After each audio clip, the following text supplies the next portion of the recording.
Chapter 4 Suchi continued. The merchant offered prayers and gave alms to the Brahmin before starting his journey homeward. As they traveled further, Lord Satyanarayan decided to test them. Disguised as an old man, he approached the merchant and humbly said, "What do you have in your boat? Please spare me a little." Arrogant and prideful, the merchant replied harshly, "Old man, there is nothing in my boat but hay and leaves." Hearing these false words, the Lord said, "Let your words be true," and walked away, sitting by the riverbank. Shortly after, the boat began to rise unusually high in the water. Perplexed, the merchant checked the cargo and was shocked to find the boat filled only with hay and leaves. Overcome with disbelief, he fainted. When he regained consciousness, he lamented, "How could this happen?" His son-in-law gently advised, "This is the result of your harsh words and lies to the old man. However, it is not too late. Go back to him, seek his forgiveness, and all will be set right."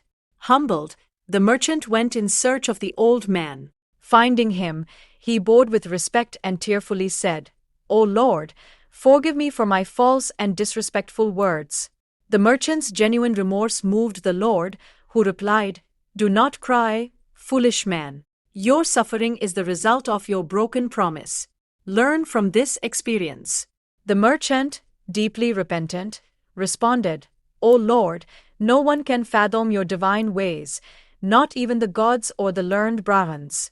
I promise to pray to you sincerely." He pleaded for forgiveness and asked for his wealth to be restored. Pleased with the merchant's devotion, the Lord forgave him and fulfilled his wish. The merchant returned to his boat and found it filled with wealth once more. Overjoyed, he bowed in gratitude and exclaimed, "With Lord Satyan's grace, my wishes are fulfilled.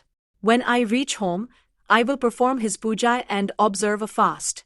He then resumed his journey.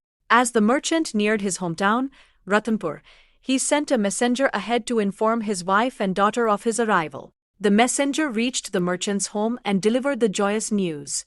Rilavati, the merchant's wife, had just completed her Satyanarayan Puja. She asked her daughter, Kalabti, to finish the prayers before going to greet her father and husband. However, Kalabti, eager to meet her husband, hastily left without taking the prasad. This disregard angered the Lord, who caused the boat carrying her husband to sink. When Kalabti failed to see her husband, she was devastated and fainted. The merchant, seeing his daughter's distress and the boat's disappearance, was overcome with shock. He prayed fervently to Lord Satyanarayan, seeking forgiveness and asking for guidance. The Lord announced, "O merchant, your daughter, in her haste, disrespected my prasad. As a result, she cannot see her husband. Let her return home, take the prasad with devotion, and then come back. Only then will she be reunited with him." Hearing this, Kalavati rushed home, respectfully consumed the prasad, and returned. To her relief, she found her husband safe and sound. The merchant, witnessing this miracle, was overjoyed. From that day onward, the merchant and his family observed Lord Satyanarayan's puja and fast every month. Their lives were filled with prosperity and happiness. Eventually, they attained liberation and went to heaven. This concludes the chapter of Lord Satyanarayan. Let all chant in unison. Bolo, Shri Satyanarayan ki Jai.